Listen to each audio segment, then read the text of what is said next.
Yeah. And one more escalation is of course the Middle East. So Israel is now attacking Lebanon, and here is something interesting because there are rumors that this message coming from Britain, that Britain that passed along this message to Lebanon. I guess because Lebanon, the government, the Lebanese government is supposed to be a U.S. ally against Yeah. Iran. Now Hezbollah is not, right? So Mhm. how does this work? I mean, this is very confusing to me.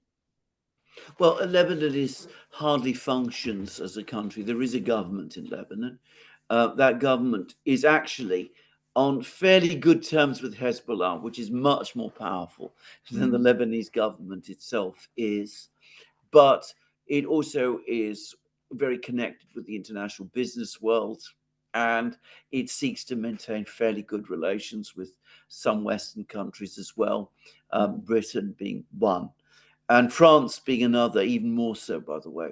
So I think that we need to see this more as a war that is coming, which is going to be waged and fought between Israel and Hezbollah mm. on Lebanese territory, with Lebanon, the Lebanese government itself, being more a spectator than an active participant. Um, Lebanese opinion will support Hezbollah. I know quite a few Lebanese people. There are tensions within Lebanon all the time. There's tensions between Christians and Muslims, Shias and Sunnis, all of that. But there's also a widespread sense within Lebanon that they're all Lebanese, and that an attack on Hezbollah will be seen by most Lebanese people as an attack on Lebanon itself. Well, so now we see all the areas, right? That Mm, in the South China Sea, I mean in the China, Asia Pacific, in Ukraine, in Europe, and the Middle East. Everything mm, is escalating. Where does yes. this head to? I mean, isn't that Well, very unsettling? I had exactly the same discussion twice today. First with Professor Sachs, In fact, I asked him that question. I then had another interview with Clayton Morris, and he put the same question to me. Um, I still think, in the end, that we will come through. I think that the US is going through a extraordinarily dangerous time, and they're becoming more and more reckless. But I'm going to say this, bullies. The thing about bullies is that in the end, they're cowards. Mhm, mhm, If the point finally comes when people say to them, "Enough," mhm, and you're crossing the line now, and if you continue this way, we will come down on you really hard. mhm. You will see them back down. That is my own view.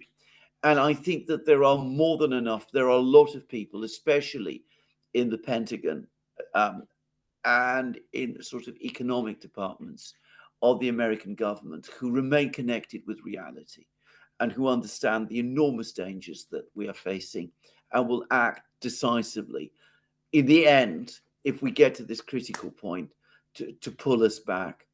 Uh, but I have to also say, this is my guess, this is my belief, it Mhm. is not my knowledge. And I think that with Ukraine, the situation is contained to some extent. I think that deep down, the United States understands that they've lost in Ukraine. And I think that deep down, they also understand that once it's over in Ukraine, it's not going to be the ultimate catastrophe for them. The real crisis is the one that's brewing in the Pacific between the United States and China, because the Americans have worked themselves up into this incredible belief that China is somehow a threat to themselves, something for which there is absolutely no evidence whatsoever. No evidence in Chinese history, no evidence in Chinese political behavior, no evidence in Chinese actions around the world. But the United States, the Americans, have worked themselves up into thinking like this simply because China looks like it has already surpassed the US economically. So the US is obsessed with China. And on top of that, and we come back to the issue of racism, losing to the Chinese is an unbearable thought. The Russians at least look white. So, losing to them, not quite so bad. They're, a little bit like ourselves. But the Chinese, my goodness, we can't allow Asians to defeat Americans. The supermen can't be seen to lose. And that, I think, is incredibly dangerous, because I'm afraid this subcurrent of racism remains very strong, not just in the United States, but across the West as a whole. Yeah, and that explains, for example, David Sachs. I know you guys, have talked with him, etc. Yeah. He seems very wise in terms of assessing the situation in Ukraine. But he wrote an article on foreign affairs, I think not that long ago, I think the beginning of this Yeah. year. In that whole article, his argument is Taiwan should do basically what Ukraine has been doing, lining up with the West. Even though he criticized the fact that, what is going on in Ukraine and why, Ukraine has lost it, etc., is not to serve Ukraine's best interest. But he's still pushing that Taiwan should be on the side of the West. Somehow it didn't work for Ukraine, will somehow work for Taiwan.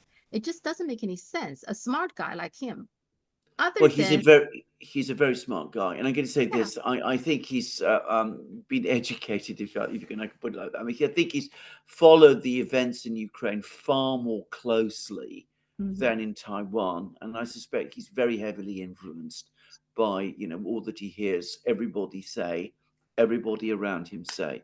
I know that his friend Elon Musk thinks otherwise.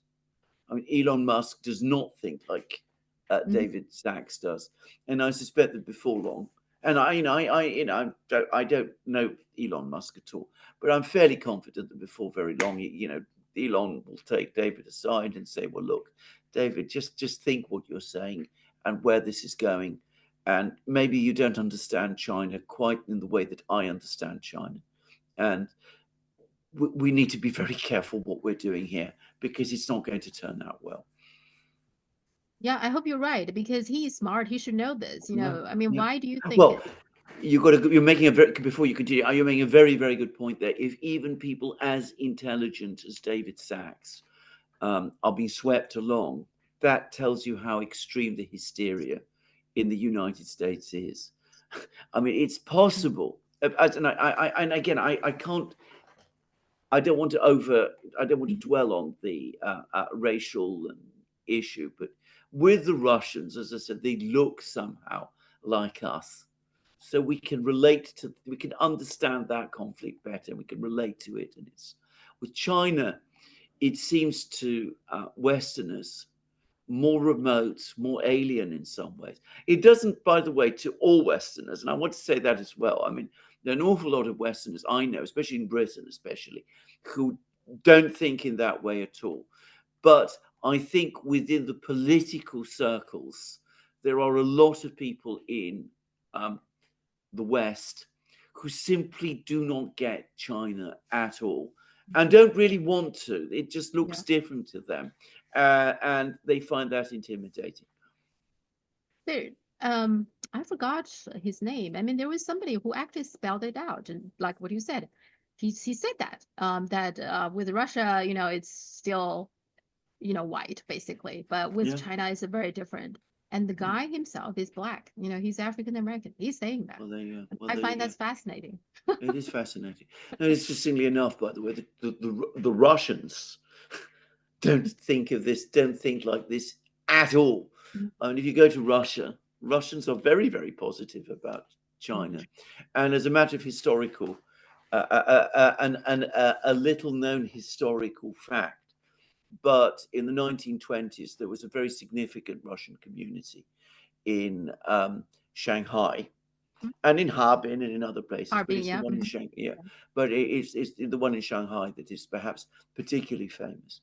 And the Americans and the British and the French in Shanghai were furious because Russian women were prepared to have Chinese boyfriends.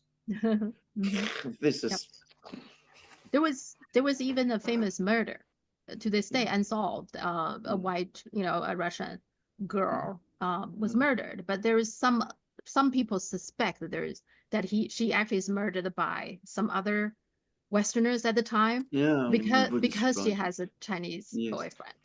Yeah. I don't know if you know that, but there was, No, I yeah. didn't know that, but I mean, you discover this in the literature. I mean, there's an awful lot of literature in Britain, by the way, from people who'd been in Shanghai, Hmm. and a lot of it. And this, I think, I should also say to just for people to China to know, a lot of the people who were in Shanghai, Westerners, Hmm. are felt very guilty about.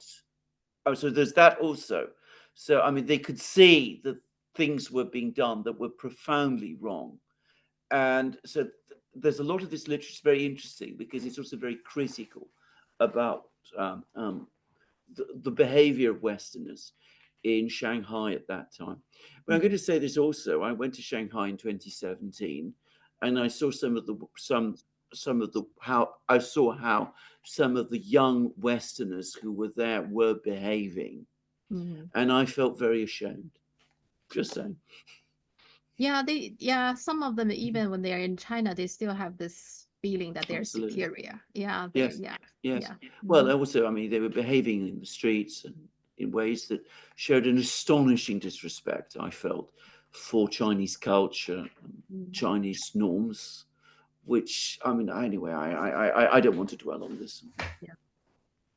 So, what happened? What do you think of this Scott Ritter? He was heading his way to St. Petersburg Economic Forum, and then not only they took him out of the plane, but they confiscated his passport.